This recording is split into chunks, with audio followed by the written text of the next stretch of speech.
esta computadora. Bien, genial. Segunda clase de imputación objetiva. ¿Sí? ¿Pudieron ver la clase o ver si estaba subida a la página, la clase de ayer?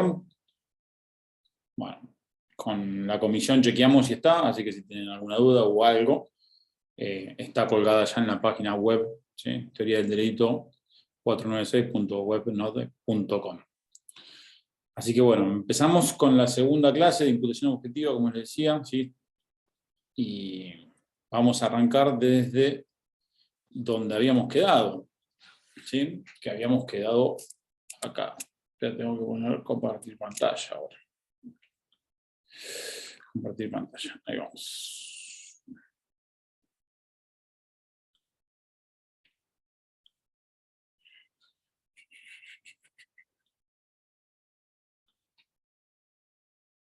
Ahí va. ¿Ahí se ve la pantalla? ¿Sí? Bien, buenísimo. Ahí vamos, entonces. Igual, perdón, profesor, no se lee nada. Ahora sí. Ahora sí, ¿no? Bien. Gracias, Sofía. Sofía, hoy vas a ser vos mi guía, entonces, que te tengo ahí primero. Al menos. Okay. O lo que el Zoom que te autoriza a estar ahí primero, por eso va cambiando. Bueno, bien. Habíamos llegado. ¿Sí? ¿Alguien dijo algo? ¿Puedo hacer una mínima pregunta antes de arrancar? Sí, obvio. Sí. ¿El delito de amenaza es de mera actividad? Nada que ver, pero es porque el otro día fui a un juicio y la fiscal habló de tipicidad subjetiva en un delito de amenaza y me pareció raro. ¿Tipicidad subjetiva en un delito de amenaza? ¿Se te pareció raro? ¿Por qué? Sí, porque no es de mera actividad y no se corroboraba el tipo subjetivo, no funcionaba así. No, nosotros no dijimos eso. No, de elemento me suena, ¿eh? O era que no se corroboraba el resultado, ¿no? Era que no se corroboraba entonces. En el delito de mera actividad, lo que requiere, como puede ser el delito de falso testimonio y demás, no hay un resultado separado de la conducta, sino que lo que hay es, digamos, se contenta directamente con la manifestación de la conducta. Pero tipicidad subjetiva sí hay. Sí. Ah, me acordaba mal, entonces, está bien. El delito de amenaza, todos los delitos requieren su parte subjetiva, si no, no estaríamos siendo sistemáticos. Incluso los delitos imprudentes actualmente fue cuestionado si tenían o no parte subjetiva, y efectivamente tienen una parte subjetiva que es precisamente haber querido llevar a cabo, ¿sí?, la conducta, ¿sí?, descuidada, pero de todas formas final, por decirlo de alguna forma, ¿sí? Perfecto, gracias. Con imprudencia consciente o inconsciente, pero tienen también su parte subjetiva, sí, obvio. Okay. ¿Respondí tu pregunta, Guillermo? Sí, no, me acordaba mal entonces, fue sin problema. Gracias. No, nada. La estructura de la teoría del delito, ¿sí? Esto por las dudas para que... Así como nosotros tratamos de buscar un común denominador, ¿sí?, de conducta, de comportamiento, ¿sí?, que finalmente lo habíamos encontrado, ¿sí?, requiere que seamos lo más sistemáticamente posible. No es que la estructura de la teoría del delito va a servir para los delitos de resultado como los que estamos viendo ahora. Ese es el parador, el disparador, el prototipo de los delitos de resultados, de donde se construye toda la teoría del delito. Pero la estructura en sí se replica para cualquier forma de comportamiento, a menos que haya una imperfecta realización, ¿sí?, algo que quede en grado de tentativa, que la tipicidad objetiva va a estar incompleta o demás, ¿sí? Pero la estructura es única, incluso hasta para los delitos de omisión, ¿sí? Obviamente, la imputación objetiva va a requerir otros elementos, como puede ser la posición de garante y demás, que en los delitos de resultado, de acuerdo a la Constitución, digamos, sí o no, pero la estructura de la teoría del delito, ¿sí?, es una, ¿sí? Obviamente hay autores que colocan algún ribete más, algún ribete menos, pero en líneas generales es única, ¿sí? La idea es que tratemos de ser los más sistemáticos posibles. Bien. Profe, hay una compañera para aceptar, o compañero, no sé, compañere. A ver, un segundito, los tenía todos por ahí, me van apareciendo por acá y yo...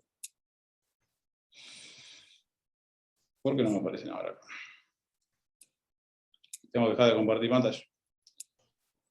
No aparece nadie. Ya los admití a todos. Bueno, Que la mande de vuelta, ¿puede ser? Y puso igual que ya ingresó en el chat.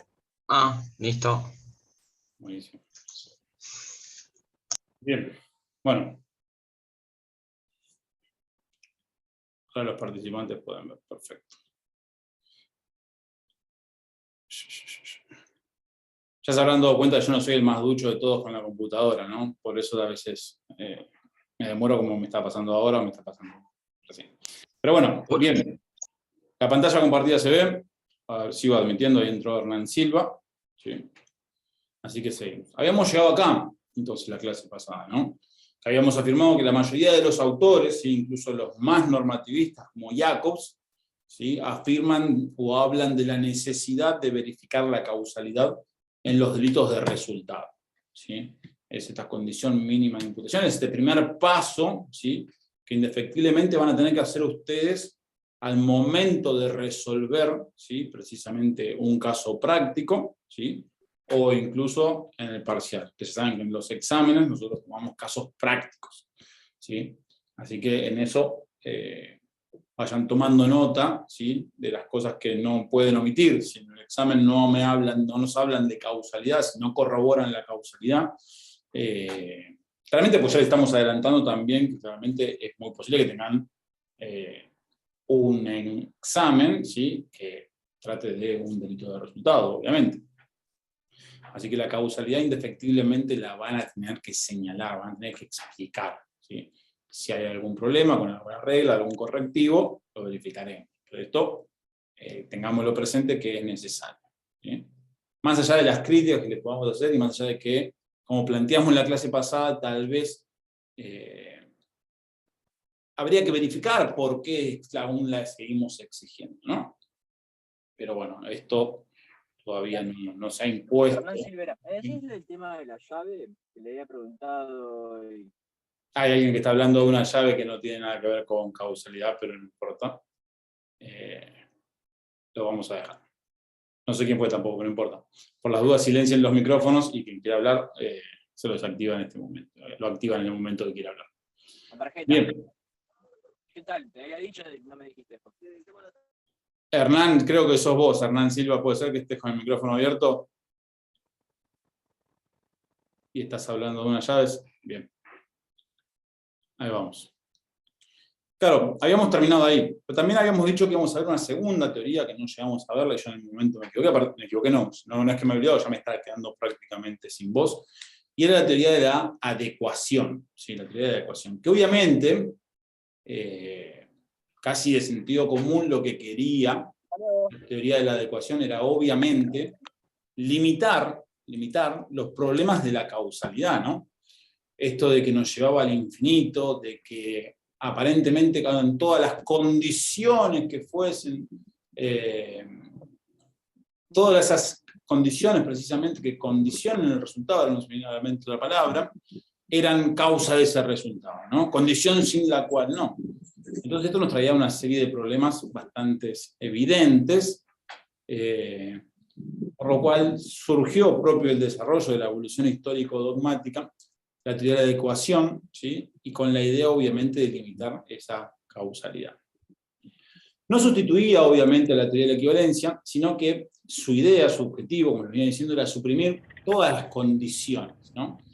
Y la condición fundamental para esta teoría, que venía obviamente a marcar la cancha, era obviamente verificar o encontrar cuál era la condición relevante, ¿sí? Era aquella que condicionaba el resultado y no de manera improbable, como lo hacían los demás. Acuérdense que habíamos afirmado que con la teoría que vence las condiciones iba a ser causal del resultado también la madre que había engendrado a esa persona que había cometido finalmente el delito, o incluso también la víctima que precisamente se cruzaba por ahí, ¿sí?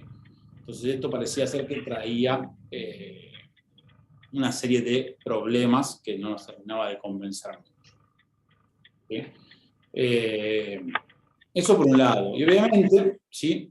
Hay también un micrófono abierto. Fíjense, yo no sé si los puedo silenciar a todos, pero por las dudas les pido a ustedes que se silencien nuevamente, así la clase. Obviamente lo abren el micrófono cada vez que quieran hablar, me interrumpen las veces en que sean necesarios, pero la idea es que hable, que levanten la mano, ¿sí?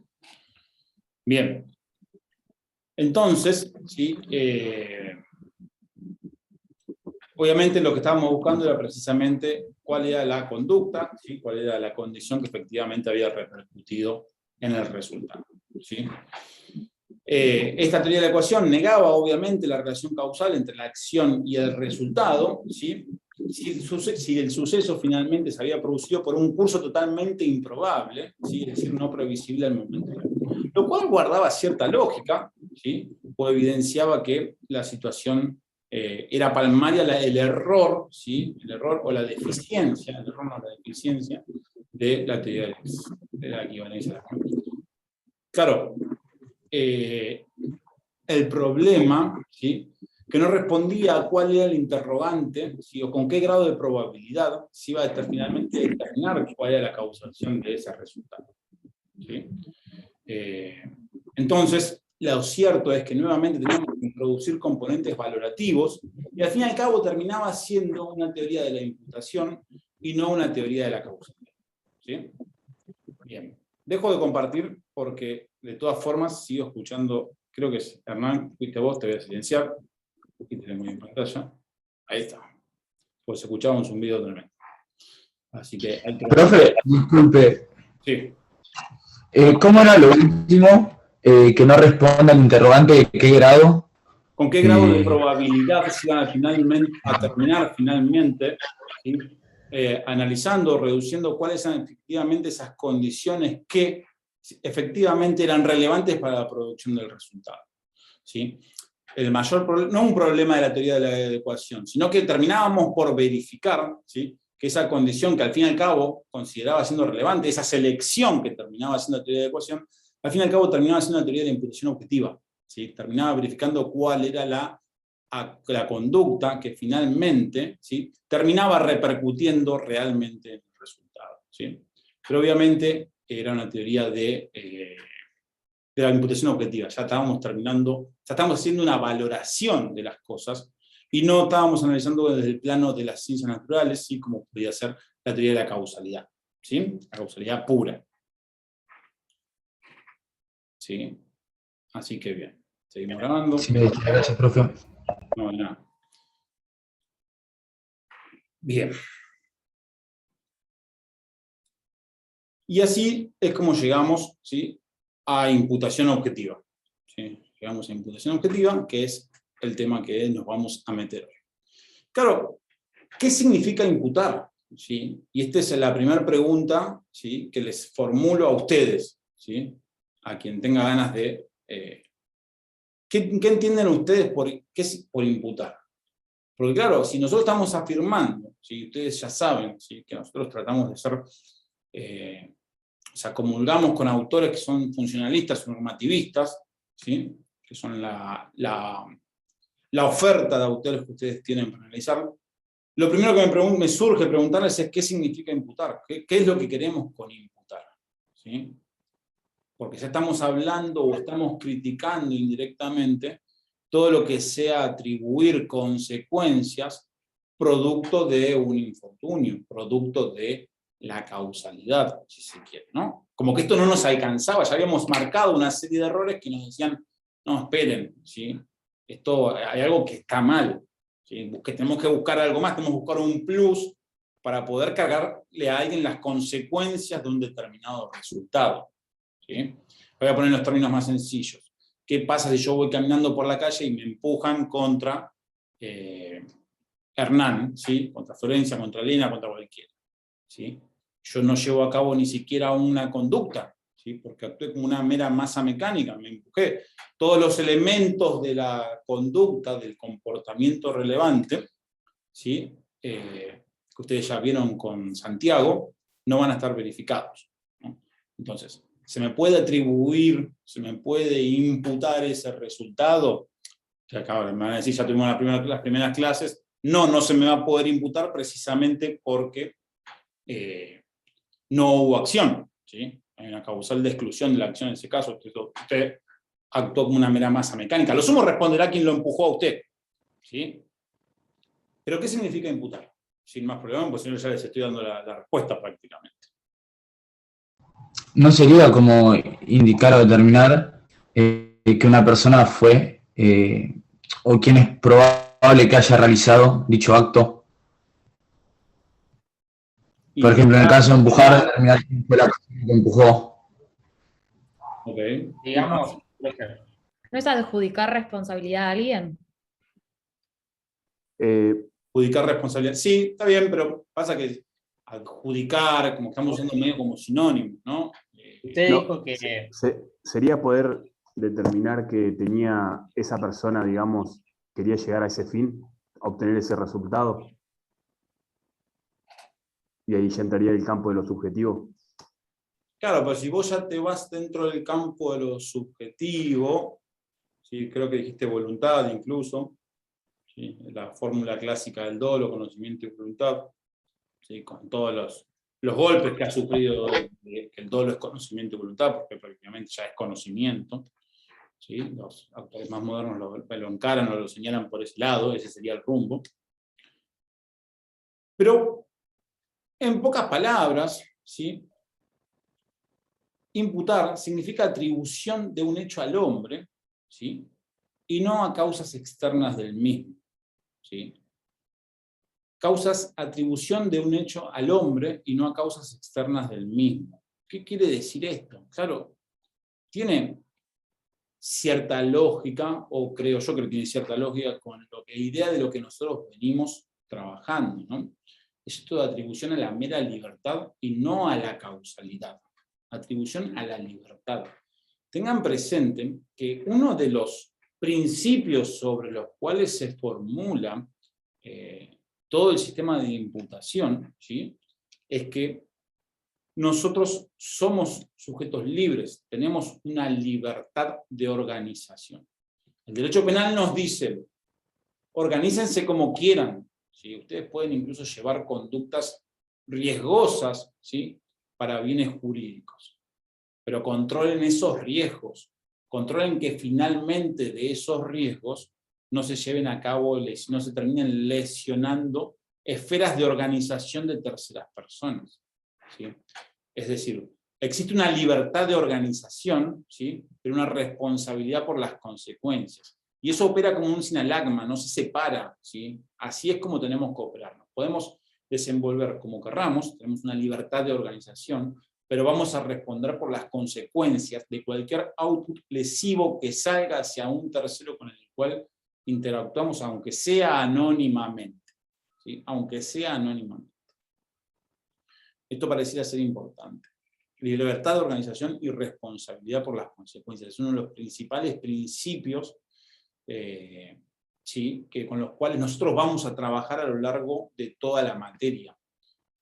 Lo que no podemos hacer es arrogarnos un espacio de libertad ajeno. Si pasa que hay hechos que suelen ser tan violentos como el desapoderar, ¿sí? Como el terminar con la vida de una persona, que esa esfera de organización uno no la penaliza, ¿sí? Estos principios, pero al fin y al cabo termina arrogándose un espacio, ¿sí? Una competencia que no le termina, se termina excediendo en la competencia para con el ciudadano con el cual interactúa. ¿Sí? Entonces, al fin y al cabo, lo que queremos, o lo que significa imputar, es atribuir, cargar, ¿sí? Ese hecho, ese resultado, esa lesión, esa defraudación, a un sujeto determinado como comportamiento libre, ¿sí? Como comportamiento libre, exento totalmente de causas externas, ¿sí? Que obviamente no eran dominables para esa persona.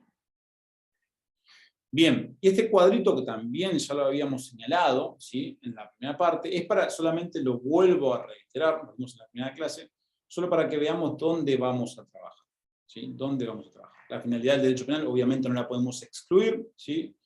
Pero sí nos vamos a verificar o vamos a avanzar en la línea de verificar si existe un comportamiento, ¿sí? Que cree un riesgo jurídicamente desaprobado, ¿sí? Es decir, que ponga, ¿sí? A un bien jurídico en crisis, si se quiere, ¿sí? O bien que ese comportamiento no se encuentre dentro del riesgo permitido, que defraude una expectativa, ¿sí? Normativa respecto al rol en el cual se encontraba ese sujeto determinado en la situación determinada. Bien. Seguimos. ¿Alguna pregunta hasta acá? ¿O puedo seguir? Guillermo, te tengo a vos en pantalla ahora. Bien, buenísimo, Guillermo. Libertad de actuación y prohibiciones. ¿Sí? ¿Qué es esto de libertad de actuación y prohibiciones? Claro, teniendo en cuenta, ¿sí?, los objetivos del derecho penal, ¿sí?, que habíamos dicho que claramente a nuestro juicio tenía una función positiva, el sujeto, ¿sí?, aquel que recibe la llamada de la norma, que podemos ser cualquiera de nosotros, ¿sí?, se le restringe parte de su libertad. Obviamente se le restringe, pero para que ese sujeto, ¿sí?, capte la llamada de la norma, se pueda motivar, ¿sí?, en esa restricción de libertades, obviamente de no arrogarse una competencia ajena, ¿sí?, es indefectible, ¿sí?, que en virtud de esa norma que él recibe, ¿sí?, pueda orientarse de la manera correcta, ¿sí?, porque él, en el caso de la víctima, esperaría la misma situación, ¿sí? Solo así pueden ser idóneas, necesarias y adecuadas, ¿sí?, las normas que se nos dirigen para orientar nuestros comportamientos en sociedad. Eso por un lado. Ahora bien, si nosotros vamos a hablar de imputación objetiva, ¿sí?, tenemos que verificar que la imputación objetiva, ¿sí?, de resultado, obviamente, requiere de dos grandes presupuestos. Requiere de dos grandes presupuestos. El primero, obviamente, es la creación de un peligro desaprobado, una creación de un riesgo típico, la creación de un riesgo relevante. ¿Sí? Los autores, de acuerdo al autor que sigan, será esa la denominación que vayan haciendo. ¿Sí? Y que como consecuencia de esta creación, ¿sí?, de un riesgo jurídicamente desaprobado, es decir, que el bien jurídico se ponga en tela de juicio, ¿sí?, quedan afuera, ¿sí?, los riesgos no significativos, los riesgos generales de la vida y las malas intenciones, obviamente. Todo aquello que no se termina exteriorizando en el mundo, ¿sí?, o riesgos no significativos, es decir, que son riesgos en virtud de la propia interacción, ¿sí?, son riesgos que al fin y al cabo al derecho penal no van a terminar interesando. No van a terminar interesando. ¿Bien? Allí donde tales riesgos existen, sin ninguna razón que legitime la desaprobación de la conducta, estas conductas no son de ningún modo idóneas para la fundamentación de un injusto objetivo. No cambia un ápice de lo anterior de que tales acciones acarrean resultados típicos. Es decir, que si de un riesgo no significativo, de un riesgo general para la vida, si termina ocurriendo un resultado lesivo, será imputado, será atribuible a la fatalidad. ¿Sí? A la fatalidad. ¿Sí? No va a poder ser atribuido, no va a poder cargarse a una persona determinada. ¿Sí? Y por tanto queda fuera, ¿sí?, del derecho penal. Por lo cual, por más que tengamos afirmada la causalidad, ¿sí?, que tanto estábamos cuestionando, ya no pasaría siquiera el primer filtro de la imputación objetiva. No nos va a interesar, lo vamos a desechar. ¿Sí? Tan sencillo como eso. No nos va a terminar interesando.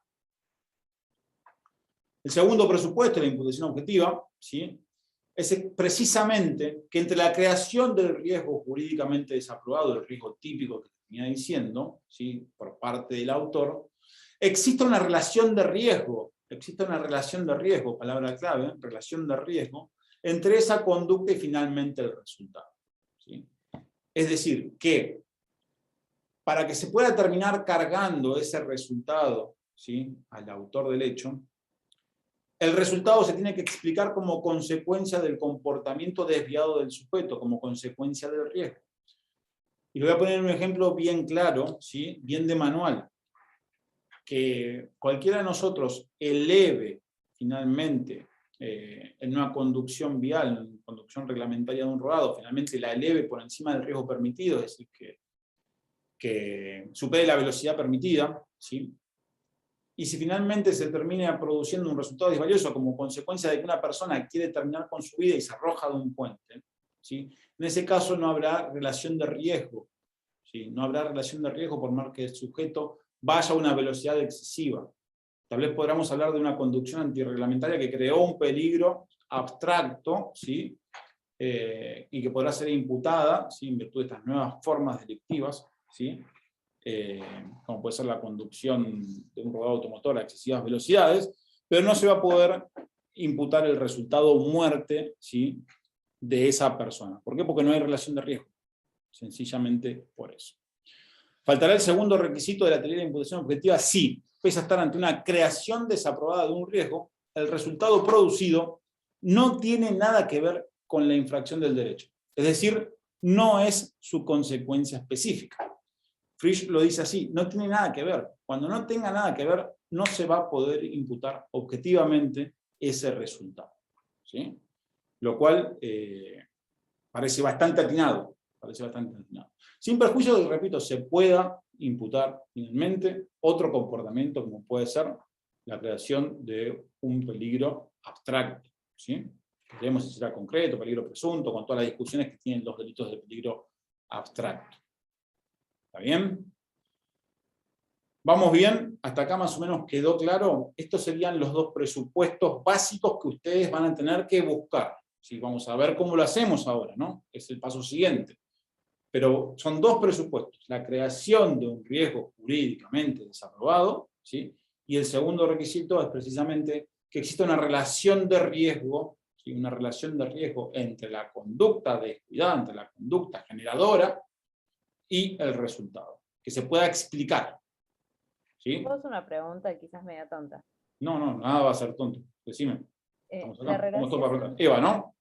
Sí, estoy viendo la cámara. ¿La relación de riesgo es lo mismo que la relación de causalidad? No.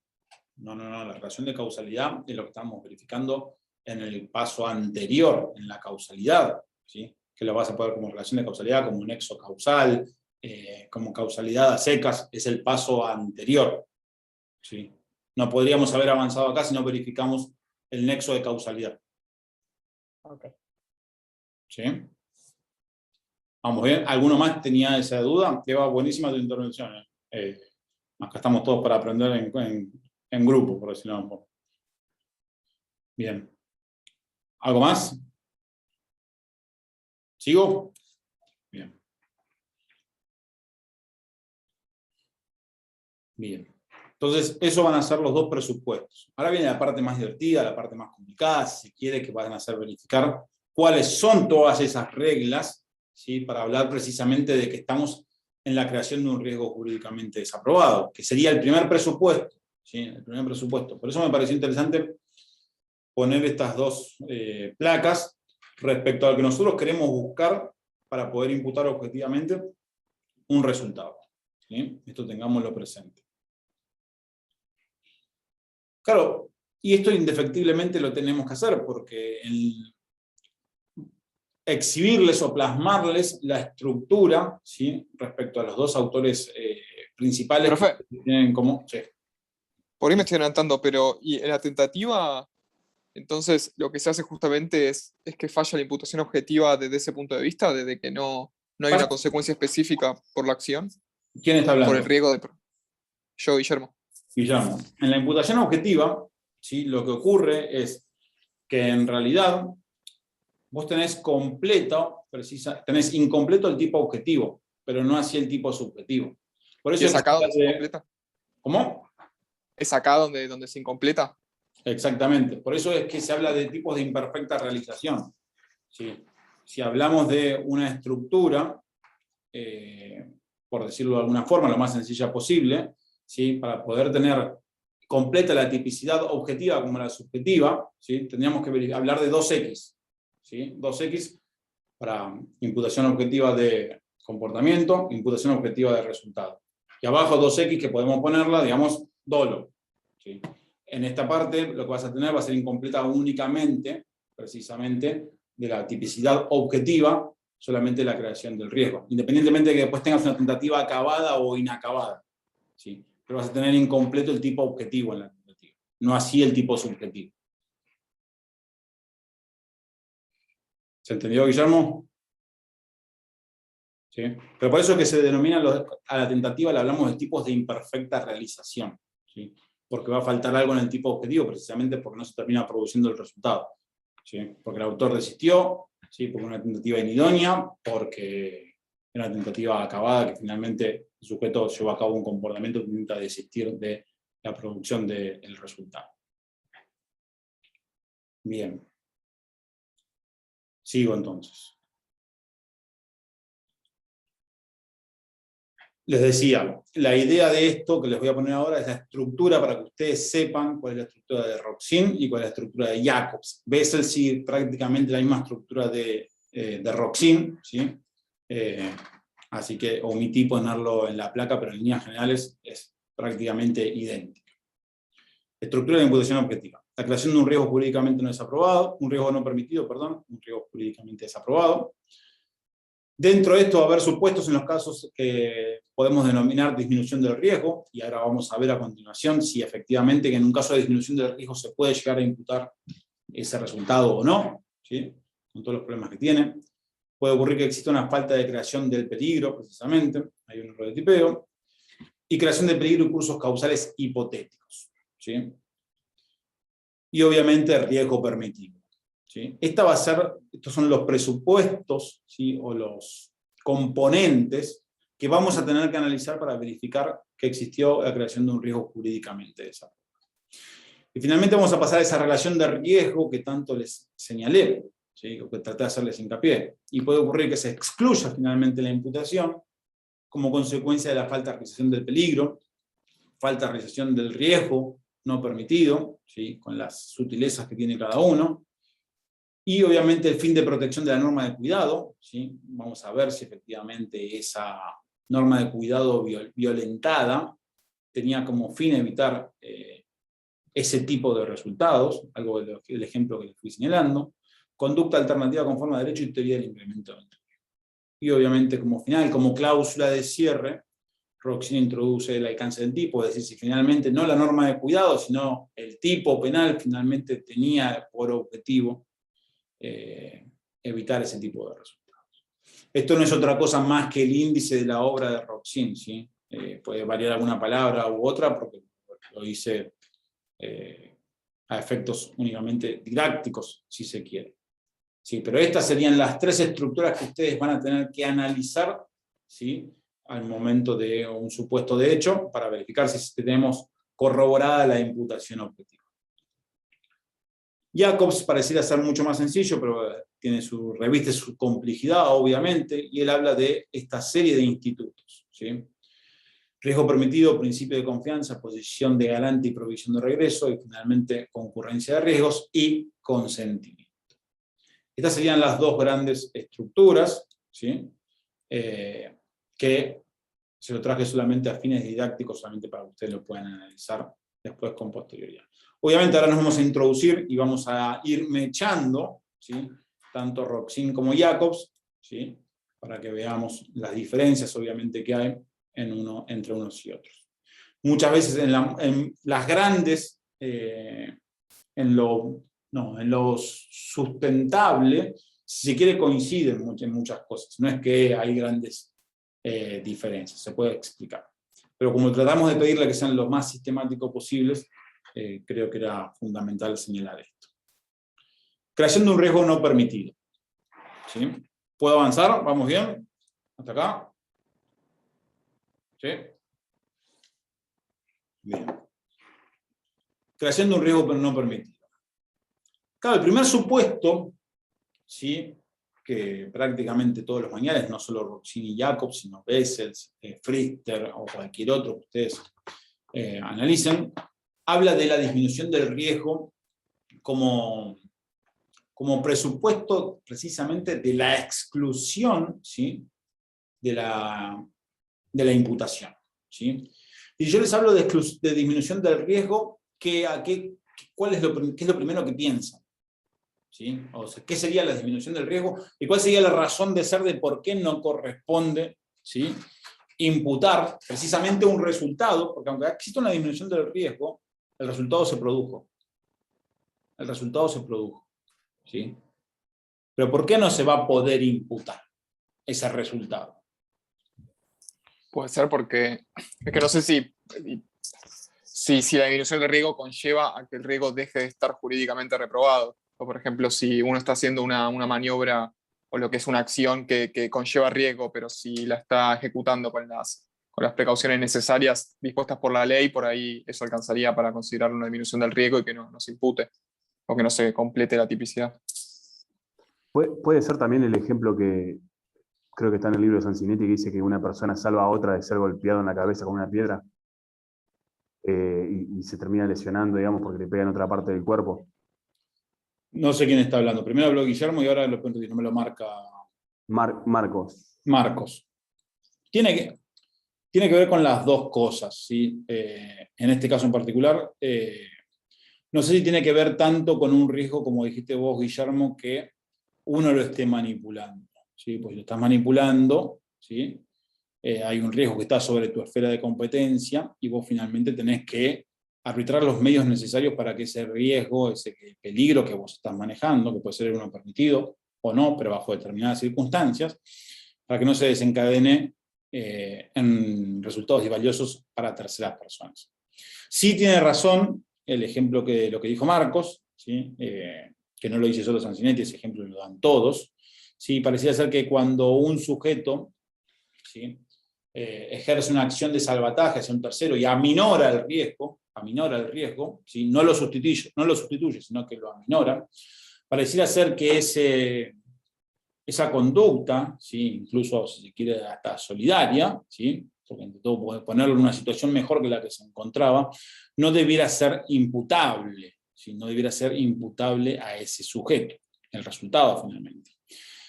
La imputación de un resultado como injusto presupone precisamente una conducta injusta, ¿sí? Una conducta injusta. Entonces, si yo lo quiero salvar, ¿cómo mi conducta va a terminar siendo injusta? Si yo aminoro la situación, si lo coloco en una situación mejor que la que se encontraba, es decir, si una piedra a la que hacía referencia Marcos iba a impactar en el ojo, ¿sí? de ese sujeto anónimo que yo conozco, no importa, si es anónimo no lo conozco, claramente, y yo, en virtud de un gran esfuerzo que termino realizando, incluso una situación heroica, porque me pongo en peligro, ¿sí? Una situación heroica que el derecho no me la puede exigir, y logro aminorar la velocidad de la piedra, ese proyectil que va dirigido a quitarle un ojo, a producir una lesión grave, y logro, en virtud de que la desvío al riesgo, y produzco una lesión ínfima en uno de sus hombros, sería una consecuencia ilógica que se me terminen imputando esas lesiones leves cuando yo evité, ¿sí? Unas lesiones graves. Lo anterior se manifiesta con absoluta claridad en los casos de disminución de riesgo. Una conducta que reduce el riesgo de producción de determinadas lesiones de bienes no es, ya desde el primer momento, una conducta prohibida. Lo que en todo caso puede recriminarse desde el punto de vista jurídico es no haber reducido suficiente el riesgo. Pero claro, ¿cuándo va a tener lugar esto de que se me pueda recriminar no haber reducido suficientemente el riesgo? Cuando soy garante, únicamente cuando yo soy garante de evitar determinados resultados, ¿sí? Quien es garante, quien reviste una posición de garante en virtud precisamente de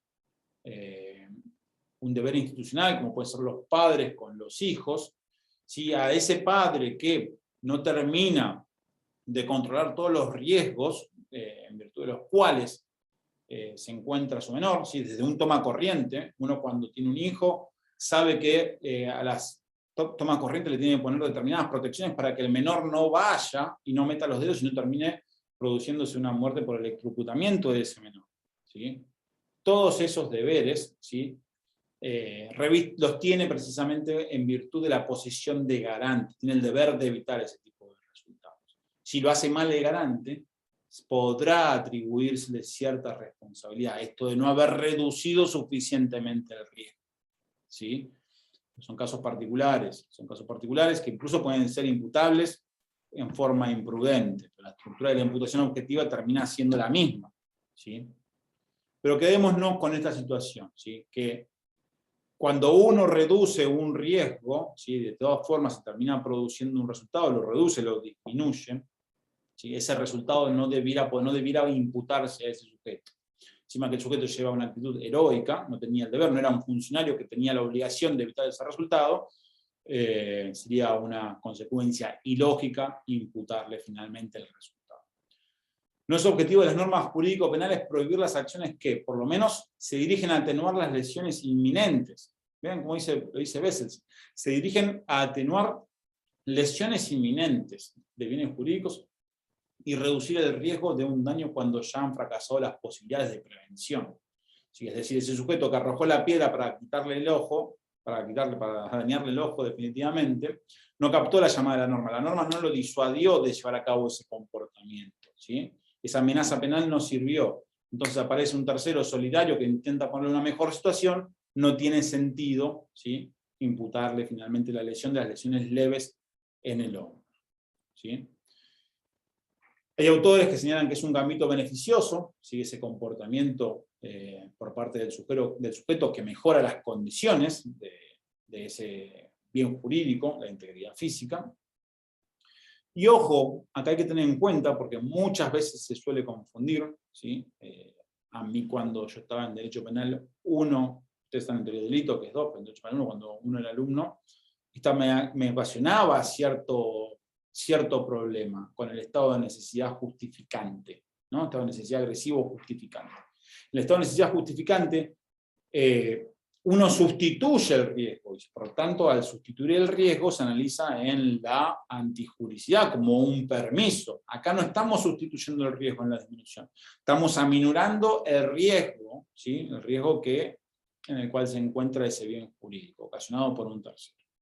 Es decir, si yo en vez de mejorar las condiciones producto de que intento desviar la piedra, ¿sí?, para que le impacte en el hombro y no en el ojo, y lo empujo, y como consecuencia de que lo empujo, ¿sí?, se producen otras lesiones, ahí sí estoy modificando, ¿sí?, estoy sustituyendo un riesgo. Va a ser conforme a derecho, en la antijuricidad se analizará como un estado de necesidad, ¿sí?, pero será distinto, la conducta finalmente estará justificada. Pero acá estamos en imputación objetiva, son dos supuestos distintos, ¿sí? ¿Se entendió este primer supuesto? ¿Estoy gritando mucho? ¿O vamos bien? ¿Bien? Bueno, ahora sí. Profe, ¿puede volver a repetir, por favor, la diferencia con el estado de necesidad justificante?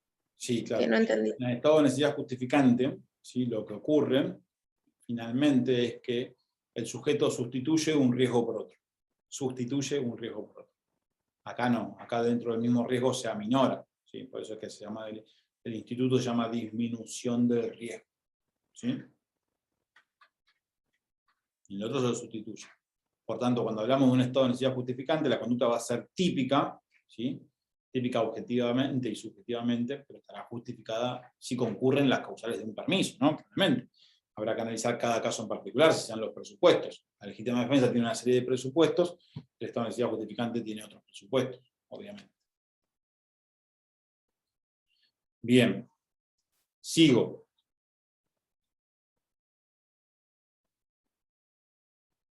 Falta de creación del peligro.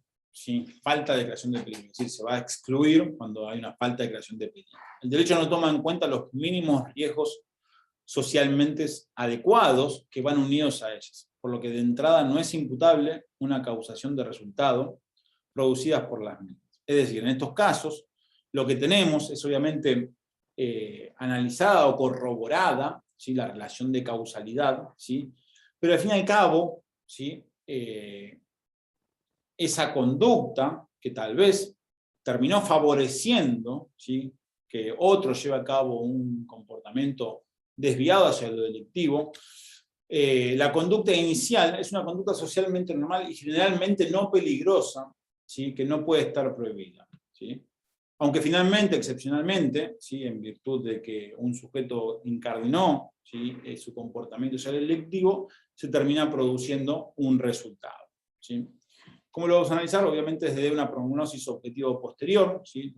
Es decir, ya con el hecho acaecido, nos vamos a ubicar antes, ¿sí?, con los conocimientos especiales del sujeto. Ex ante nos vamos a ubicar. ¿Sí? Este proceso de prognosis objetivo posterior, obviamente lo extraemos de la teoría de causalidad adecuada, en la virtud de la cual intentábamos verificar cuál era la condición que efectivamente había causado. El saber especial, los conocimientos los debemos introducir al sujeto. Sí, obviamente lo vamos a hacer desde la perspectiva del hombre del baremo medio, pero le vamos a colocar los conocimientos especiales a ese sujeto en particular. ¿Sí? Independientemente de que el sujeto no hubiese podido, ¿sí?, evitar el resultado a pesar de haber puesto todo su esfuerzo en el caso en concreto. Claro, y como consecuencia de esta conducta socialmente adecuada, ¿sí? Que va a estar afuera del derecho penal, y ahora vamos a ver una serie de ejemplos, pero me parece que es interesante analizarlo desde la perspectiva del principio de confianza y de la provisión de regreso. Lo interesante en estos casos, sí, obviamente, es que uno tiene derecho, o en realidad es una pregunta que está formulada, ¿no? ¿Está permitido confiar? ¿Es correcto confiar en que los otros van a utilizar o van a ese aporte, ¿sí? Que uno termina realizando en virtud de determinados contactos, no va a ser desviado hacia lo delictivo o que se va a continuar la línea del comportamiento socialmente adecuado? Está permitido confiar, es correcto confiar, y uno tiene que poder confiar. Uno tiene que poder confiar. ¿Por qué? Porque particularmente en lo que se refiere a las relaciones, ¿sí? Mancomunadas, en lo que se refiere a equipos de trabajo y demás, porque si uno no confía, ¿sí? No puede llevar a cabo bien su trabajo precisamente. Uno no puede ocuparse de todo. ¿Vieron? El dicho es el que mucho abarca, poco ocupa, o el que mucho abarca... No, ahora no me sale el dicho.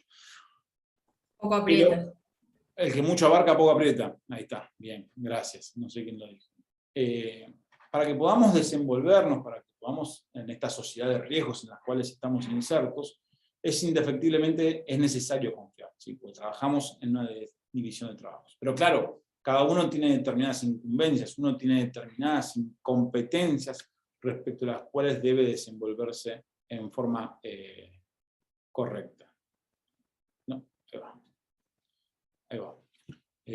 ¿Sí? Como mínimo, ¿sí? El tener que dedicarse a controlar la actividad ajena excluiría la dedicación plena de la actividad propia. Esto lo dice Jacobs, como diciendo, uno no puede controlar todo, ¿sí? Uno no puede controlar todo. ¿Cuál es el fundamento? Por regla somos todos sujetos responsables, somos todos sujetos competentes, ¿sí? Y en virtud del cual, ¿sí? Para que nos podamos desenvolver en un equipo de trabajo o en condiciones incluso normales, tenemos que poder confiar en que el otro está haciendo bien su trabajo, ¿sí? El deber de procurarse conocimiento se regula como un criterio autónomo, ¿sí? Me refiero a que puede suceder que la adquisición de conocimiento en las circunstancias dadas ya no sea exigible, pero sí que sea exigible evitar, es decir, que exista el deber de evitar si se dispone del conocimiento. ¿Qué quiere decir esto? ¿Sí? Que lo dice el profesor Córdoba. Claro, uno puede o tiene derecho a confiar, sí, obviamente, pero el principio de confianza termina siendo, al fin y al cabo, si se quiere, si es la palabra correcta, termina siendo un principio débil, ¿sí? Porque yo puedo confiar hasta un determinado punto. Yo puedo confiar hasta que advierto, ¿sí? Hasta que advierto que la persona con la cual estoy interactuando ya no está llevando a cabo las cosas en forma correcta, ¿sí? Entonces ahí debo detenerme, debo reconfigurar mi comportamiento y no continuar llevándolo a cabo, ¿sí? Como consecuencia, ¿sí? De esa actividad compartida que estamos llevando, se puede llegar a terminar produciendo, ¿sí? Un resultado que al fin y al cabo disvalioso, ¿sí? Sin perjuicio de ello, yo no tengo que procurarme todo el conocimiento. No tengo que procurarme el conocimiento. Yo tengo que procurarme el conocimiento y tengo que aplicarlo dentro de mi esfera de competencia, ¿sí? Distinto, pero sucede que si lo advierto, ¿sí? Ahí debo reacomodarlo y evitarlo. Que pareciera ser que es muy distinto al principio de provisión de regreso, ¿sí? En virtud de la cual es mucho más fuerte, ¿sí? Y la provisión de regreso nos va a permitir, siempre y cuando lleguemos a un comportamiento estereotipado, mantenernos en esa posición, ¿sí? Y no ser responsables de ese comportamiento, al menos en la posición más dura, que sería la de Jacobs. Bien. ¿Vamos bien? ¿Puedo seguir? Hernán, te tengo a vos ahí presente. O Marcos. A ver. Ahí está. Vos que sí te digo. Marcos, ¿no? Bien, doctor. Sí. Bien. Perfecto. Posición de garante y provisión de regreso. Claro, Jacobs organiza, ¿sí? o postula, ¿sí? Toda su obra, ¿sí? Desde la función de la defraudación de las expectativas, ¿no? ¿Sí? Todos tenemos existen determinadas expectativas normativas que no pueden ser defraudadas. Esto de que existen determinados espacios de libertad que no deben arrogarse, ¿sí? Y obviamente lo que también les venía diciendo, y que traté de señalarles siempre, que existen determinadas posiciones de garantía, y que por virtud de esas posiciones de garantía está la evitación de un resultado, obviamente con la creación también de un peligro desaprobado, ¿no? Pero lo cierto es que la concurrencia a un comportamiento evitable no basta para atribuirle a una organización el sentido delictivo, ¿sí? La omisión de la capacidad de evitación del resultado no es suficiente para definir como garante a quien tenga esa capacidad. Es decir, que no todos tenemos que evitar todos los resultados, sino solamente aquellas personas que revisten esa especial cualidad, aquellos que revisten esa posición de garante. Es decir, yo tengo que velar para que mi hija no sea víctima de determinados comportamientos, pero no tengo que velar para que la hija de mi vecino, ¿sí?, no sufra determinadas acciones y por tanto resultados disvaliosos, ¿sí? No. Yo a lo sumo me vinculará con mi vecino, con la hija de mi vecino, como me sea un principio de solidaridad mínima, ¿sí? Este principio de solidaridad que tendría su anclaje normativo en el artículo 108 del Código Penal, en virtud del cual uno tiene un deber de cooperar, ¿sí? Un deber de cooperar, de sacar de la situación de peligro en la que se encuentra un tercero. Que el del artículo 108, el delito de omisión de auxilio, tenga un problema penológico, porque tiene una pena de multa, ¿sí? Y que tal vez no tenga la capacidad de vincularnos, ¿sí?, como sí podría hacerlo en una sociedad con tintes mucho más solidarios, socialistas, ¿sí? Es otro problema, ¿sí? Pero no vamos a ser todos garantes de la evitación de todos los resultados. Vamos a ser garantes de determinadas resultados en virtud de que tenemos una capacidad especial, una posición de garante, una posición de garantía, pero determinada, ¿sí?, de las situaciones que nosotros terminemos finalmente generando. Provisión de regreso. ¿Qué es la provisión de regreso? Que ahí tiene una R de más, un error de tipeo. La provisión de recurrir en el marco de la imputación a personas que, si bien física y psíquicamente podrían haber evitado el curso lesivo, hubiese bastado tener la voluntad de hacerlo, dice Jacobs, a pesar de la invitación, no han quebrantado su rol de ciudadanos que se comportan legalmente. ¿Qué quiere decir esto? Aquello que les señalé al principio, cuando recién hablábamos, quien no defraude una expectativa de acuerdo al rol que tomó posesión, ¿sí?, en ese contexto determinado, no debe responder por el resultado que finalmente se termine realizando, ¿sí? A lo sumo responderá en virtud del principio de solidaridad, por una omisión de auxilio pura, pero no va a responder por el resultado. ¿Cuáles son los casos? El ejemplo más claro, más palmario que pone Jacobs es el caso del camarero famoso, ¿sí?, estudiante de biología, que advierte que en el plato que estaba sirviendo a un comensal determinado había unas setas, unos hongos, ¿sí?, que obviamente unos hongos eran venenosos y solo lo puede adquirir él, o solo él puede advertir esa situación, no así el cocinero, producto que era un estudiante de biología, ¿no? Y de esta forma lo advierte y de todas formas sirve el plato. El comensal lo come y finalmente termina muriendo.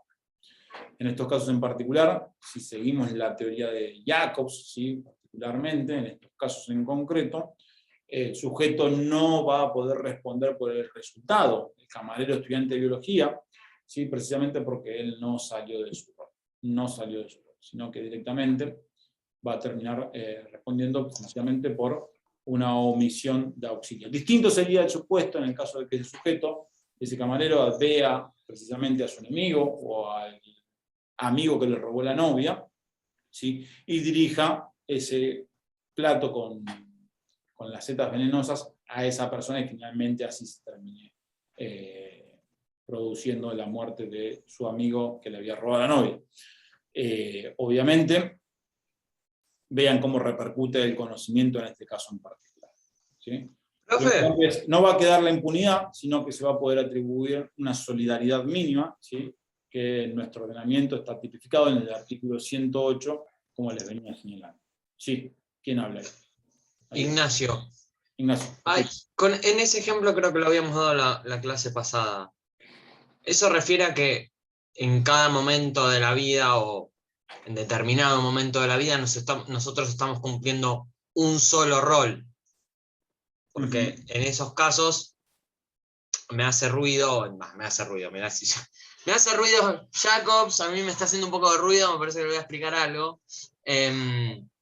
Esto de, me puedo abstraer y decir, bueno, si bien tengo el conocimiento, yo estoy desarrollando este rol, entonces no intervengo, por consiguiente no se me puede imputar.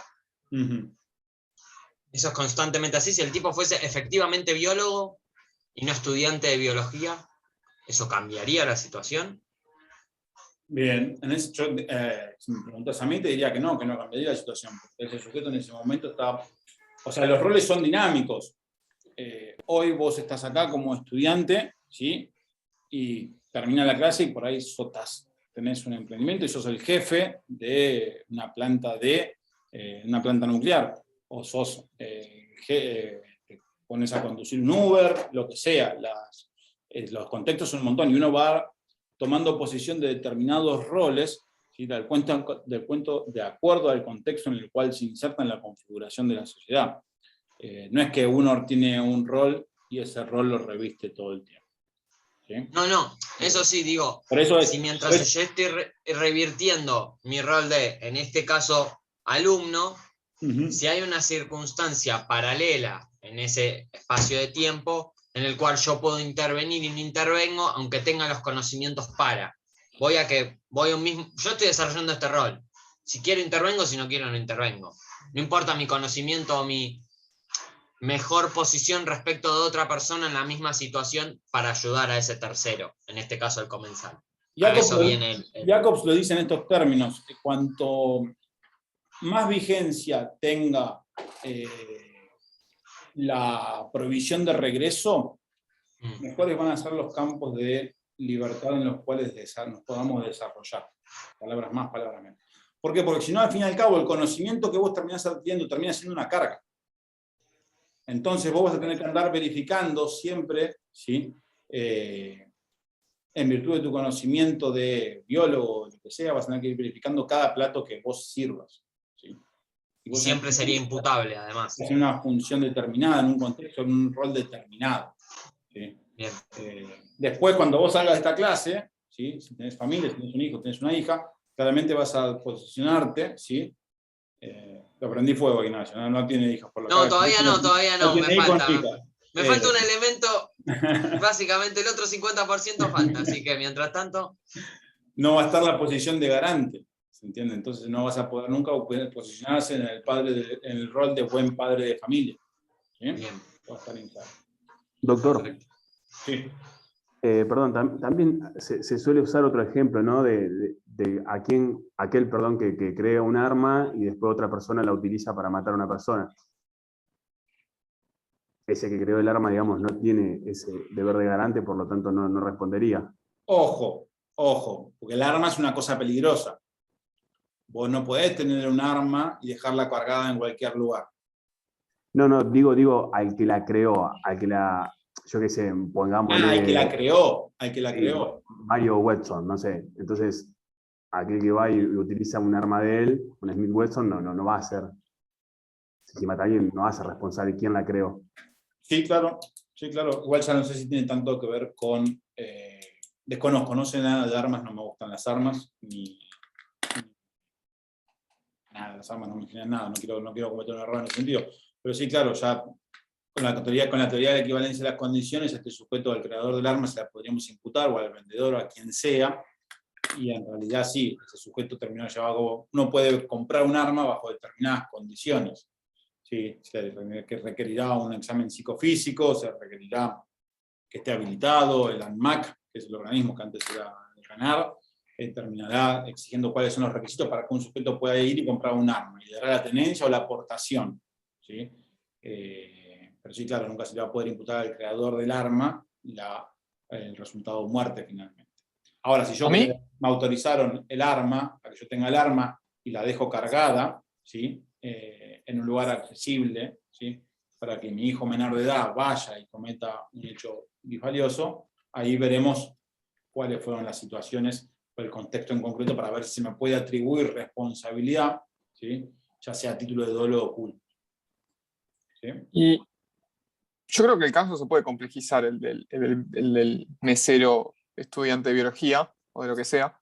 Y mi pregunta es, ¿quién o cómo, o quiénes dicen qué es lo esperable en el actuar de cierto rol? Porque un mesero está bien, no tiene por qué saber si exactamente, pero hay cosas que un mesero por ahí podríamos decir que tiene que saber. Por ejemplo, un condimento que sea un veneno y que sea chef. Y vos podrías esperar que un cocinero sepa reconocer, por ejemplo, ingredientes. Tal vez, no sé. Por eso, tipo, ¿quién dice si podemos esperar o no de eso, de tal rol? Y eso, si me preguntas a mí qué es lo que va a requerir, el rol obviamente tiene que estar objetivado. Tiene que estar objetivado lo más posible. Y eso lo va a brindar la configuración normativa de la sociedad. ¿Sí? ¿Qué esperemos de cada rol en concreto? El tema es que no digo ni que esté bien ni que esté mal, pero cuanto más exijamos, va a ser un plus. Es como todo. Y por ahí me parece que al camarero se le exige que lleve el plato desde la cocina a la mesa del comensal y que lo haga bien. No sé si el camarero tiene que andar controlando que los condimentos que pone el cocinero sean correctos y no sean venenosos. ¿No? Al menos es lo que se me viene ahora a la cabeza. Yo quiero camareros así, yo quiero camareros que lleven del plato. No, igual, o en el caso paradigmático que también pone Jacobs, el taxista tiene que llevar al cliente desde el punto A al punto B, lo tiene que llevar sano, y lo tiene que llevar en el tiempo correcto si el tránsito se lo permite. ¿Sí? Ahora, si el taxista, en virtud de un plus dinerario que le ofrece el sujeto que va atrás, lo lleva al banco que quiera asaltar, violando o evitando, ¿sí?, los controles policiales que están establecidos, preestablecidos en el radio de la ciudad, como consecuencia de que de ese conocimiento que sí tiene lo aplica, ¿sí? Tal vez ahí sí no podamos hablar de una provisión de regreso, como en el primer caso, y a este taxista sí le podamos imputar una participación. Cobró un plus, utilizó sus conocimientos y llevó a cabo una conducta delictiva. O sea, podríamos decir que habría que recurrir un poco a la fuente de la ley, ¿no? A la fuente de la ley, a la fuente del derecho, entre ella la ley. Porque podríamos crear un caso hipotético para responder el caso de Jacobs, que sea un país en el que, por ejemplo, para ser mesero tengas que estudiar biología. Y en ese caso, el caso de Jacobs daría como resultado un riesgo imputable, ¿no? Una conducta imputable. No sé si serían las fuentes del derecho el término correcto. Sí, decía por la costumbre. Me parece que sería más la configuración de la sociedad esa en concreto, ¿sí?, que puede variar. ¿Sí? Pero más porque también termina siendo dinámico esto. Pero sí, puede ser. Puede ser. Estaríamos exigiendo bastante más. Pero sí. Si te sirve verlo así, comprenderlo así, Guillermo, genial. Me parece que está piola. Sigo. Estamos recontra atrasados. Federico me va a matar.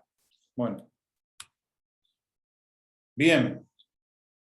Claro, y dentro de lo que son las conductas neutrales, ¿sí?, la provisión del regreso, Roxin, ¿sí?, habla de dos componentes.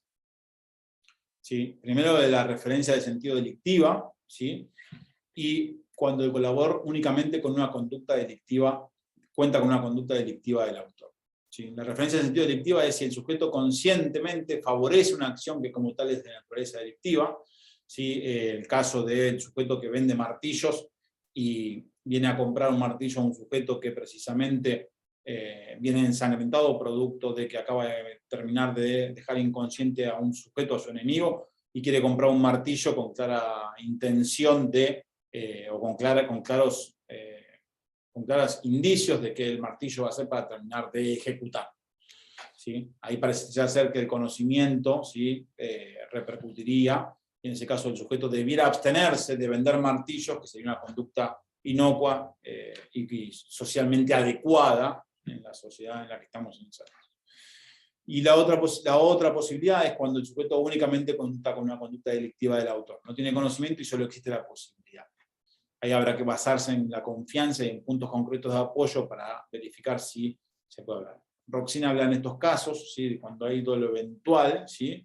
Cuando la probabilidad de que se lleve a cabo o que un comportamiento delictivo, el sujeto debiera abstenerse de realizar ese aporte que sería inocuo en otras circunstancias. ¿Sí? Que sería inocuo en otras circunstancias. Creación de peligros y cursos causales hipotéticos. ¿Sí? La imputación de una realización antijurídica del tipo no puede excluirse porque estuviera dispuesto un autor sustitutivo que en caso de fallar el agente hubiera asimismo cometido el hecho. Son los casos que habíamos visto un poco en causalidad, que la afirmábamos, ¿sí? Afirmábamos la causalidad cuando había una persona que en ese momento en concreto, si no llevaba a cabo yo el hecho, lo iba a poner el otro. ¿Sí? O los casos, por ejemplo, de cuando un sujeto está condenado a muerte, ¿sí? Está en la silla eléctrica y aparece el padre de la víctima y lo termina ejecutando él. No, estas situaciones serían intolerables, y aparte de que hay un adelantamiento, ¿sí? De la lesión al bien jurídico, lo cual torna intolerable. Se excluye la imputación cuando el autor únicamente modifica una causalidad natural, sin empeorar la situación de la víctima, a menos que se intensifique o anticipe en el tiempo, que es lo que yo le venía diciendo. ¿Sí? En caso de que un tren vaya a la deriva, ¿sí? Y se va a estrellar precisamente contra una ladera de la montaña que se vino abajo, ¿sí? Y aparece el sujeto que controla el curso de las vías y modifica ese curso, pero no repercute, es decir, no se intensifica ni anticipa, todos iban a morir de todas formas, solo que mueren en la vía A en vez de la B, o en la B después, en lugar de la A. Si no hubo una intensificación, si los daños no fueron más graves, o no se anticipó en el tiempo, porque en esto los segundos cuentan, ¿sí? Los segundos cuentan. Uno en 30 segundos puede amigarse con Dios, puede amigarse con un familiar que está en el cielo, ¿sí? En esos casos se excluiría la imputación, ¿sí? Cuando no se modifica, cuando uno únicamente modifica una causalidad natural. Y cuando uno sustituye una causalidad natural por una humana, en ese caso sí, obviamente sería imputable, porque lo que se quieren evitar es precisamente que, bueno, el derecho penal es que los sujetos lleven a cabo conductas tendientes a lesionar los bienes jurídicos. Riesgo permitido, ¿sí? Sería obviamente uno de los principales institutos, ¿sí? De la imputación objetiva, ¿sí? Y lo importante del riesgo permitido es precisamente esto, que el riesgo permitido es un riesgo que nosotros lo consideramos, ¿sí? Positivo, necesario, ¿sí? Y prácticamente deseable para la configuración de la sociedad. Para que la sociedad evolucione, ¿sí? Ese riesgo permitido lo toleramos. ¿Van a ocurrir resultados disvaliosos dentro del riesgo permitido? Probablemente sí, pero lo cierto es que termina trayendo más beneficios que costos.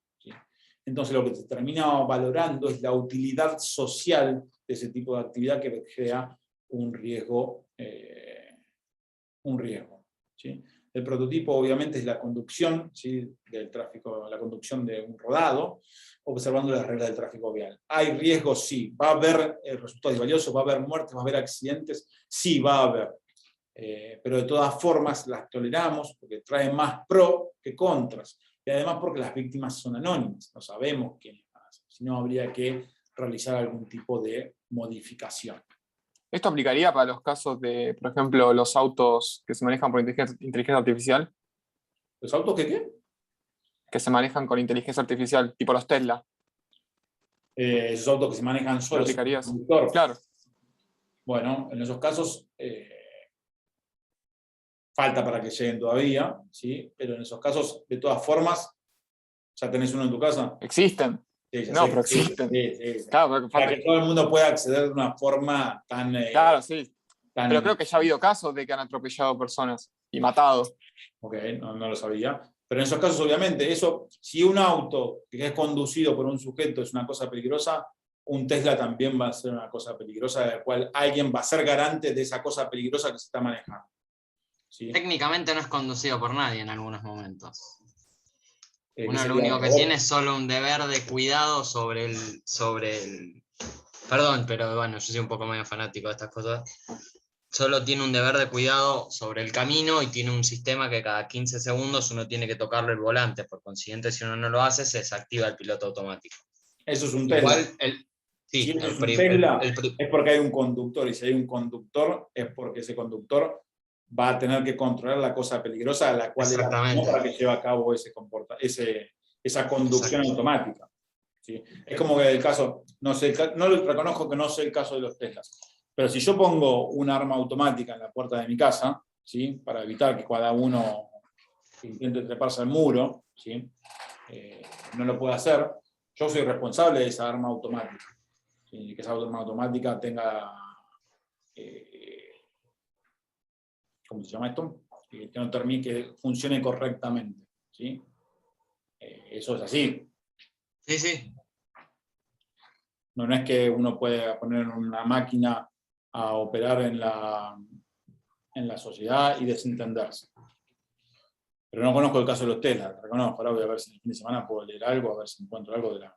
Sí, el primero fue uno, no que atropellaron, sino que como funciona, bueno, por cámaras y sensores y no sé qué, había un camión que tenía el acoplado de, no es aluminio, es acero inoxidable. Entonces la conductora venía medio durmiendo supuestamente, y la onda del sensor no reconoció el camión. Y como venía a hacer otra y se mató. Okay. Y ahí, bueno, hubo todo un gran problema que después supuestamente lo mejoraron. Si hay una cosa peligrosa, ¿sí? Dando vueltas, alguien es competente por ese riesgo. ¿Sí? Y si alguien es competente por ese riesgo, alguien es garante por ese riesgo. Elon Musk. ¿Cómo? El dueño, ¿cómo? No, Elon Musk. Elon Musk. Lo hacemos responsable. Chao, Guillermo, un gusto, nos vemos. Chao, suerte en la próxima clase, espero vernos. Alguien es competente por ese riesgo. ¿Sí?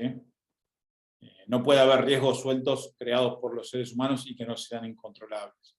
Pero bien. Sigamos. Bien. Ponderación global. Claro. Y voy a avanzar un poquitito.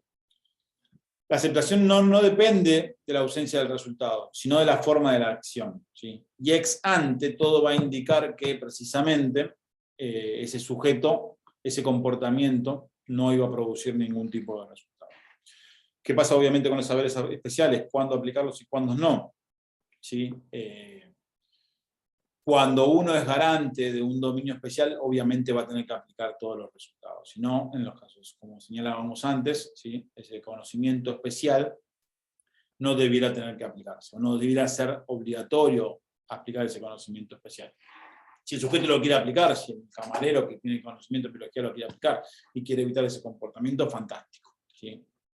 Desearíamos que todos los camareros con conocimientos en biología no sirvan los platos, pero no los podemos cargar sobre sus espaldas porque el rol en el cual está cumpliendo sus funciones no lo requiere. Realización del riesgo no permitido, ¿sí? Que era la segunda gran fuente que estábamos analizando, ¿sí? Esto de que esa famosa relación de riesgo, ¿sí? Que teníamos que afirmar. Pero si llegamos acá, es porque ya tenemos la creación de un riesgo permitido, un riesgo jurídicamente desaprobado. Ya habríamos verificado que no existía una disminución del riesgo, ¿sí? Que nos faltaba la realización, que nos faltaba la creación de un peligro, ¿sí? Y que obviamente el hecho no había ocurrido dentro del riesgo permitido. ¿Sí? Entonces, si ya afirmamos la creación de un riesgo jurídicamente desaprobado, ¿sí? Ahora pasamos precisamente a este segundo gran bloque de la imputación objetiva, ¿sí? Lo que sería el segundo presupuesto que les señalé en la primera parte, ¿sí? Que es precisamente verificar si el riesgo jurídicamente desaprobado es el que termina reproduciendo o repercutiendo en el resultado en concreto. ¿Sí? Termina repercutiendo en el resultado en concreto, es correcto. Claro, y el primer presupuesto, vean que los analizamos por la negativa, ¿no? ¿Cuándo va a excluirse, obviamente, la relación de riesgo? ¿Sí?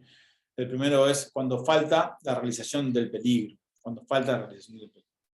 La imputación del tipo objetivo presupone que en el resultado se haya realizado precisamente el riesgo.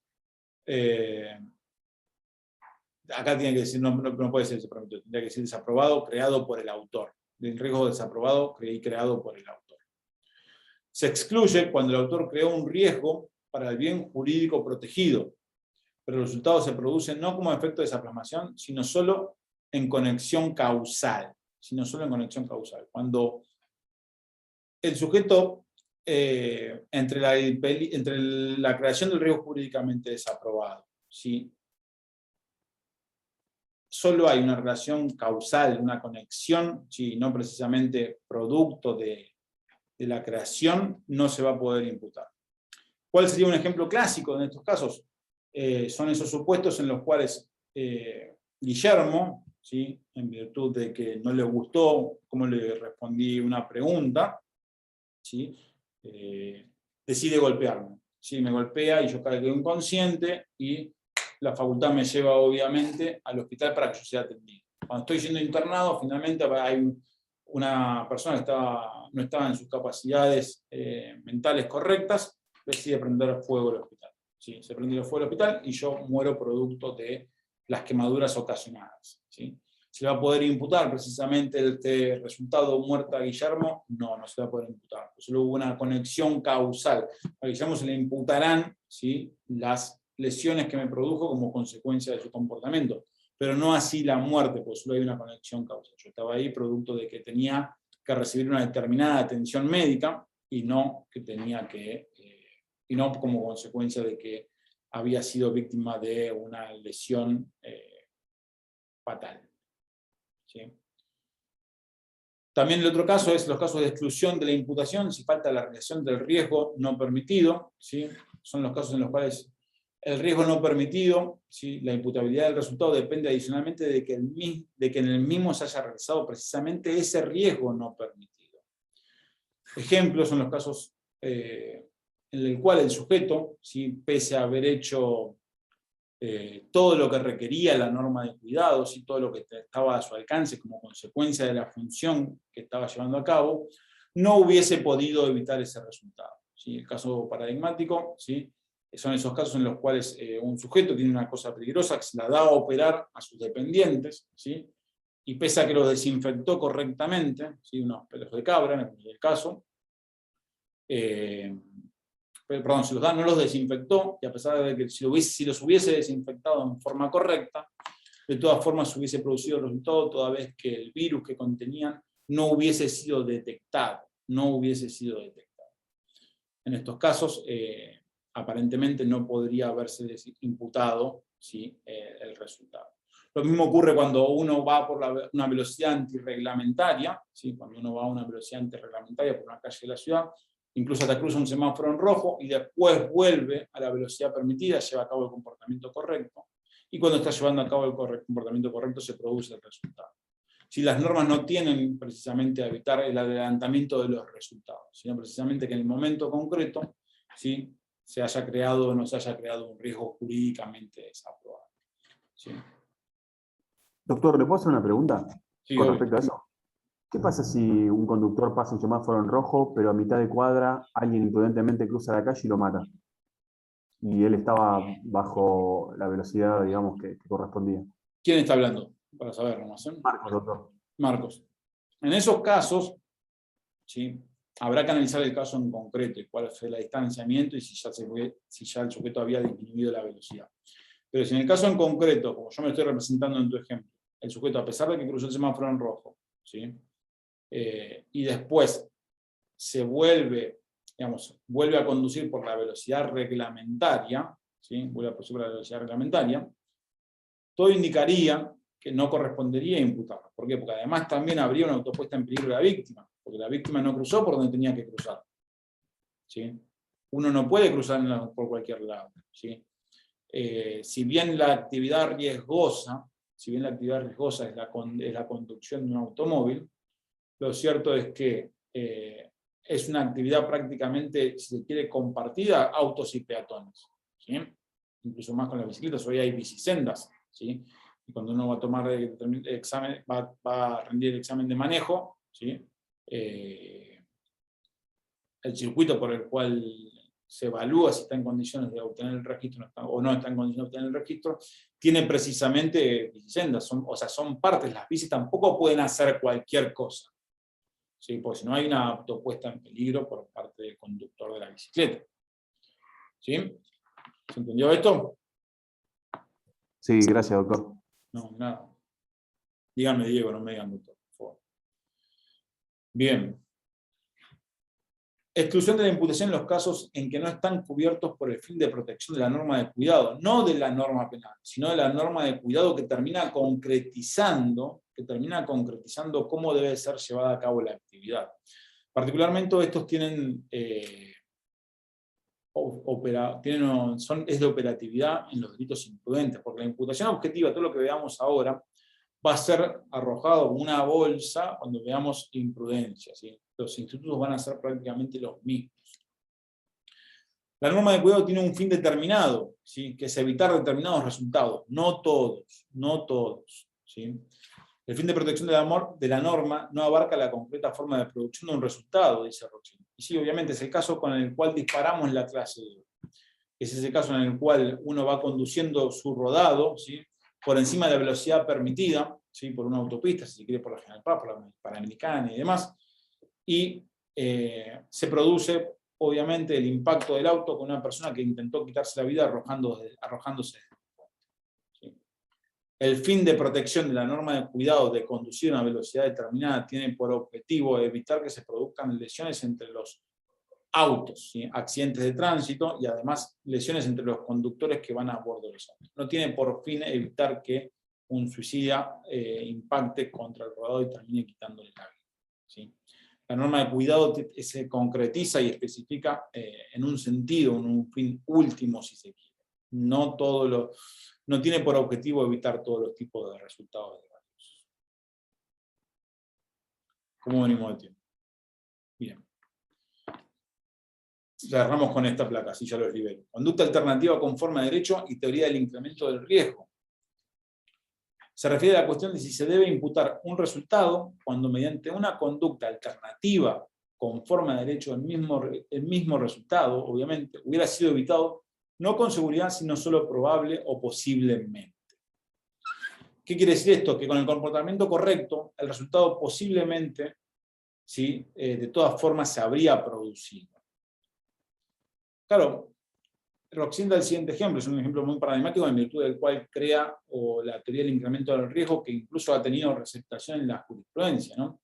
Ese camión que no respeta el adelantamiento, ¿sí? No respeta las normas por virtud del cual la distancia que tiene que mantener al realizar un adelantamiento con un ciclista o con un rodado, y finalmente se produce el deceso, ¿sí? Del ciclista. El ciclista cae bajo las ruedas y finalmente termina falleciendo.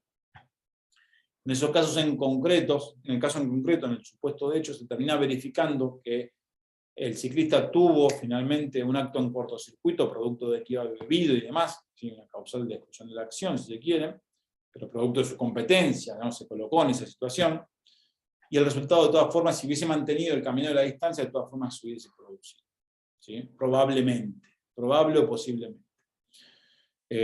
Quienes castigan a Roxin con la teoría del incremento del riesgo, ¿sí? Dicen que en estos casos, en virtud de un principio procesal, como puede ser el indubio pro reo, no correspondería afirmar o imputar finalmente ese resultado disvalioso al camionero. Jacobs critica duramente la teoría del incremento del riesgo, pero Roxin la sostiene. Dice que el indubio pro reo no es aplicable porque con un comportamiento correcto del hecho se hubiese evitado probablemente el resultado, y la idea de atrás, entiendo yo, está que el derecho penal para Roxin protege bienes jurídicos, y si bien no intenta maximizarlos, termina al fin y al cabo produciendo o amparándose en esa posición. Bien, las 8 lo tengo que largar porque probablemente muchos de ustedes tengan clase. Así que seguimos la clase que viene. Con lo que falta, quienes traigan los casos hechos, están colgados en la página, y seguimos la clase que viene. ¿Está bien? Profe, o sea que para la clase que viene ya empezaríamos con la parte práctica. Empezaríamos con la práctica. Analizar Ah, lo que se habían contado. Sí, vamos a terminar de ver lo que queda de imputación objetiva y vamos a seguir con los casos. El primer TP, ¿no? Entonces. Sí, no es que tienen... A ver, nosotros lo que intentamos hacer con los casos prácticos es que ustedes estén más cancheros o estén más cómodos de cara al examen parcial. No es que los tienen que enviar, no es que tomamos lista de quién No, yo sé, pero... y quién no lo presentó. La idea es que cualquiera de ustedes lo exponga. Así que exponga cómo lo fue desarrollando. Y créanme que los que hacen los casos terminan marcando la diferencia en los exámenes. No, cuestión estadística, no. Pero bueno. Los libero, ¿se entendió? Los que quedaron acá, los que no tuvieron que ir a otra materia. ¿Sí? ¿Se entendió? Sí. Perfecto. Muy claro. Muy claro. Gracias. Bueno, Adiós, buen buenísimo. fin de... Nos vemos el martes. Gracias, profe. Hasta luego. Hasta luego. Perfecto.